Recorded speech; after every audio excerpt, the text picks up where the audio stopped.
بسم اللہ الرحمن الرحیم۔ آج کی اس ویڈیو میں ہم حضرت موسیٰ علیہ السلام سے متعلق معلومات دیں گے۔ حضرت موسیٰ علیہ السلام اللہ تعالیٰ کے برگزیدہ پیغمبروں میں سے ایک پیغمبر تھے جن کو اللہ تعالیٰ نے بنی اسرائیل پر مبعوث فرمایا۔ قرآن میں سب سے زیادہ ذکر جس نبی کا آیا ہے وہ حضرت موسیٰ علیہ السلام تھے۔ حضرت موسیٰ علیہ السلام سے متعلق اگر مزید معلومات درکار ہوں تو کسی بھی تفسیر کا مطالعہ کیا جا سکتا ہے، جیسا کہ تفسیر مظہری ہو گیا یا تفسیر معارف القرآن ہو گیا۔ ہمارا مقصد یہاں پر سوالات و جوابات ہیں، تو ہمارا جو پہلا سوال ہے اس موضوع سے متعلق وہ یہ ہے، حضرت موسیٰ علیہ السلام کا قد مبارک کتنا تھا؟ جواب اس کا یہ ہے کہ حضرت موسیٰ علیہ السلام کا قد مبارک 13 ہاتھ یعنی 13 فٹ تھا۔ دوسرا سوال یہ ہے کہ حضرت موسیٰ علیہ السلام کی عمر مبارک کتنے سال ہوئی؟ حضرت موسیٰ علیہ السلام کی عمر مبارک 120 سال ہوئی۔ اگلا سوال، حضرت موسیٰ علیہ السلام کی والدہ محترمہ اور ان کی اہلیہ کا کیا نام تھا؟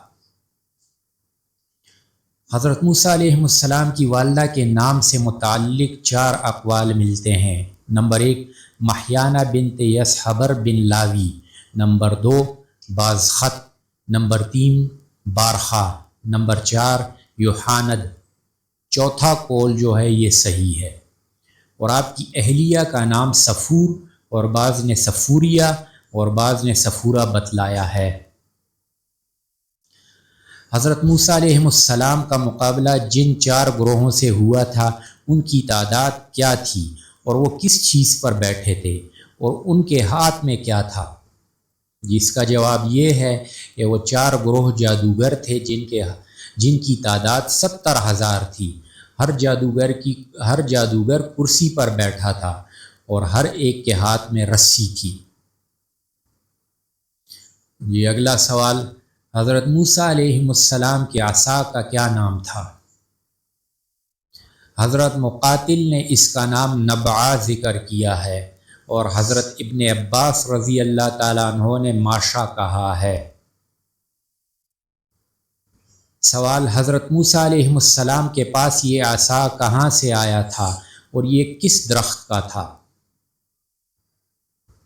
یہ وہ عصا ہے جس کو حضرت آدم علیہ السلام جنت سے لے کر آئے تھے۔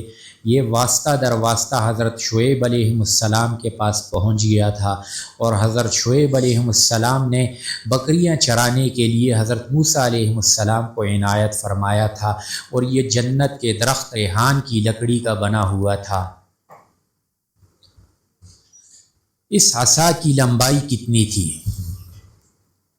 بعض نے 10 فٹ یعنی 10 ہاتھ اور بعض نے 12 فٹ یعنی 12 ہاتھ بیان کی ہے۔ سوال یہ ہے کہ جب حضرت موسیٰ علیہ السلام نے یہ عصا جادوگروں کے سامنے ڈالا تھا تو اس کی کیفیت کیا تھی؟ وہ ایک بہت بڑا اشدہا بن گیا تھا۔ اس کے نیچے کا جبڑا زمین پر اور اوپر کا جبڑا فرعون کے محل کے منڈیر پر رکھا تھا۔ اس وقت اس کے دونوں جبڑوں کے درمیان 40 فٹ کا فاصلہ تھا۔ اگلا سوال یہ ہے کہ حضرت موسیٰ علیہ السلام کو ان کی والدہ نے دریائے قلزم میں ڈالنے سے پہلے کتنے دنوں تک دودھ پلایا تھا اور کس دن دریا میں ڈالا تھا؟ اس کا جواب یہ ہے کہ دریائے قلزم میں ڈالنے سے پہلے حضرت موسیٰ علیہ السلام کو ان کی والدہ نے 3 مہینے تک دودھ پلایا اور جمعے کے دن دریا میں ڈالا تھا۔ اگلا سوال یہ ہے کہ حضرت موسیٰ علیہ السلام جب بنی اسرائیل کو مصر سے لے کر چلے تو راستہ کیوں بھول گئے؟ اس میں ایک قول یہ ہے کہ جب اللہ تعالیٰ نے حضرت موسیٰ علیہ السلام کو مصر سے ملک شام جانے کا حکم دیا تو یہ بھی فرمایا تھا کہ تم جاتے وقت حضرت یوسف علیہ السلام کی نعش مبارک کو اپنے ساتھ ملک شام لے جانا، مگر موسیٰ علیہ السلام کو یاد نہ رہا اور نعش مبارک ساتھ نہیں لی، جس کی وجہ سے راستہ بھول گئے۔ اور ایک دوسرا قول یہ ہے کہ جب حضرت موسیٰ علیہ السلام بنی اسرائیل کو مصر سے لے کر چلے اور راستہ بھول گئے تو حضرت موسیٰ علیہ السلام نے بنی اسرائیل سے کہا کیا بات ہے کہ ہم راستہ بھول گئے؟ تو بنی اسرائیل کے علماء نے بتلایا کہ وجہ اس کی یہ ہے کہ جب حضرت یوسف علیہ السلام کے انتقال کا وقت قریب آیا تو انہوں نے ہمیں وصیت کی تھی کہ جب تم مصر سے جاؤ تو میری نعش بھی نکال لینا۔ حضرت موسیٰ علیہ السلام نے فرمایا کیا تم کو معلوم ہے حضرت یوسف علیہ السلام کی قبر مبارک کہاں ہے؟ تو انہوں نے کہا کہ ایک بڑھیا کے علاوہ کوئی نہیں جانتا۔ حضرت موسیٰ علیہ السلام نے اس بڑھیا سے معلوم کیا کہ حضرت یوسف علیہ السلام کی قبر کہاں ہے، تو اس نے حضرت یوسف علیہ السلام کی قبر اس شرط پر بتائی کہ آپ جنت میں مجھ کو اپنے ساتھ رکھیں۔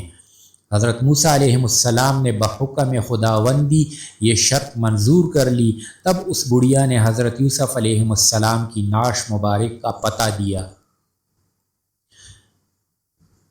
ہمارا آخری سوال یہ ہے کہ جس عورت نے حضرت یوسف علیہ السلام کی قبر بتلائی اس کا نام کیا ہے اور وہ کتنے سال تک زندہ رہی؟ اس کا جواب یہ ہے کہ اس عورت کا نام مریم بنت موسیٰ تھا اور وہ 100 سال تک زندہ رہی۔